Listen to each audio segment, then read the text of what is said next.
As the KJ puts it, she's loud and stubborn. Does that ring a bell, right? Loud, boisterous, always combative, always ready to fight with her words. And she's wayward, stubborn. She doesn't want to do things God's way. She's definitely not going to want to do them your way as a man. If she's not submitting to God, why would she submit to you? God created her. You didn't. He's a ruler. She belongs to him, and she's not respecting God. Why would she respect you as a man? Okay? So she is loud and stubborn. Avoid loud and stubborn women. Her feet never stay at home. Always need to be out in the scene, right? That is verse 11, part B. She doesn't stay at home, right?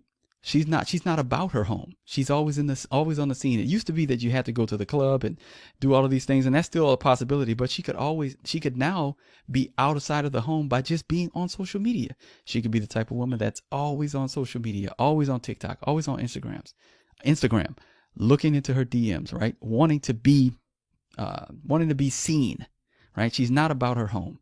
She's interested in what everybody else or what the world has to say. Okay, so that's another thing to look out for.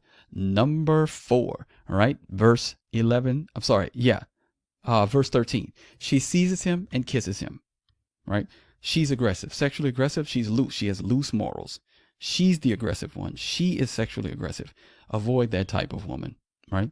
You need a woman who is pure, chaste, who values her body and has given it over to God and is not interested in giving it to you or being sexually aggressive. Okay. All right. The 5th one, this one may be surprising to you, but look at verse 14. I had to offer sacrifices, and today I have paid my vows.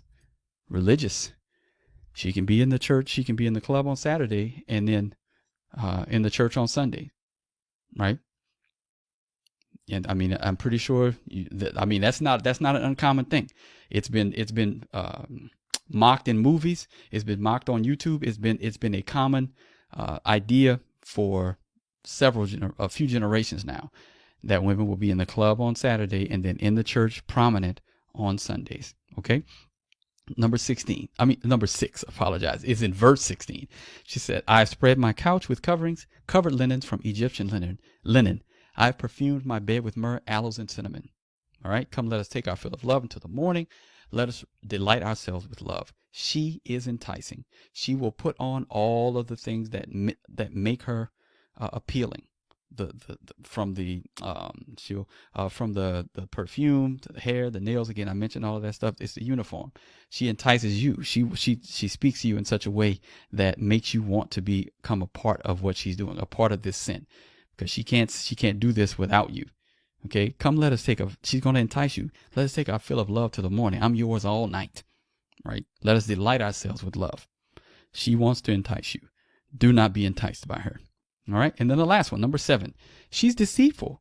Verse 19, for my husband is not at home. He has gone on a long journey. He took a bag of money with him, and at full moon, he will come home. She's married. She's deceitful. She's planned this out. She knows exactly what she's doing. She's deceitful and cunning. If she's deceiving her husband, she's definitely deceiving you. Don't fall for it. All right. All right. So let's go to what this is supposed to produce in you as a man. It's supposed to produce in you temperance. All right. There are 3 main ways that men are, and I've all alliterations. You'll know me. If you know me, you know what I like alliterations. 3 main ways that the Proverbs talks about how men need to be tempered. One is their appetite, right? Proverbs 25:16. If you have found honey, eat only enough for you, lest you have your fill of it and vomit. Gluttony is a big problem, right, for men. Okay, and it's something that I'm going to be discussing on my channel as well. The second one is anger, right? Proverbs 16:32, it says, whoever is slow to anger is better than the mighty, and he who rules his spirit than he who takes a city, being able to control your anger. And then the third is the one we're going to discuss right now in Proverbs 25. This is what it's trying to produce. Let not your heart turn aside to her way. Do not stray into her paths. Arousal is one of the main ways in which men need to be tempered. That's our issues, right? Appetite, anger, and arousal. Those are the 3 things, right? I think Kevin Samuels puts it like this: sex, silence, sandwich. Those are the 3. But the Bible speaks it. Again, he knows that because the Bible teaches it. Appetite, anger, arousal. I use those, right?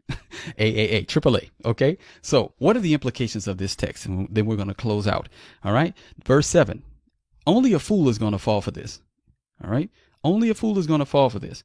Verse 7. And I have seen it among the simple, I have perceived among the youths, a young man lacking sense.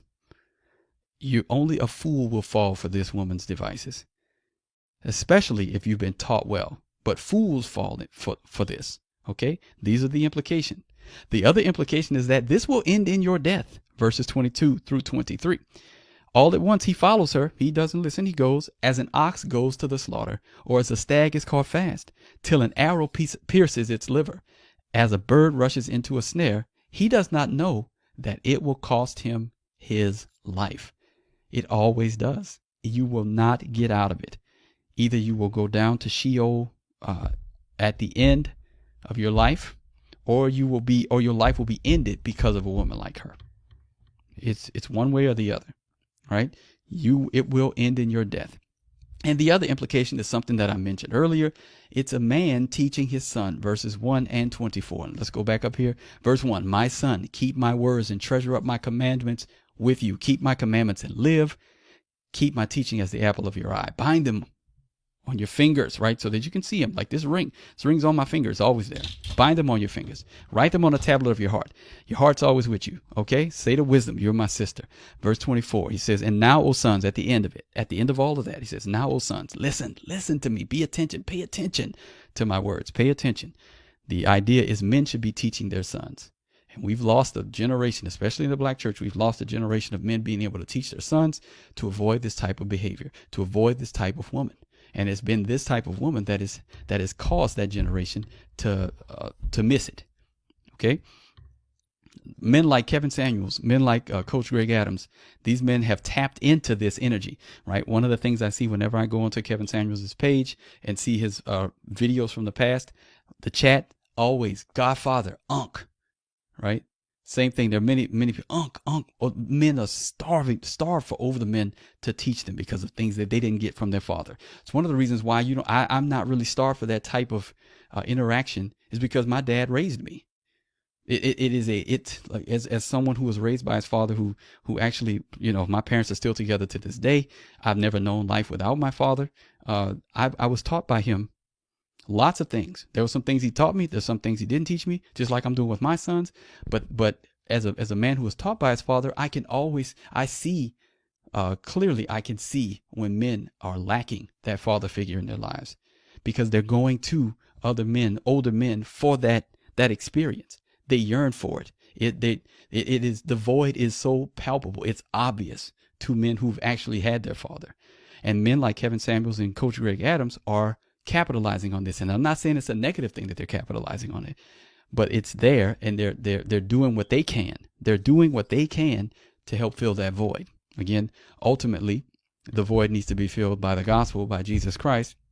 And that's one of the reasons why my channel exists. Not that I think that you should be following me. I'm only 43 years old, but the wisdom that I have only comes from the ancient wisdom that stands the test of time. It'll be the same wisdom that my sons will be able to pass on to their sons, the same wisdom that Solomon passed on to his son. It's the ancient wisdom from the one who knows all. It's God. All right. So that's the last implication, right?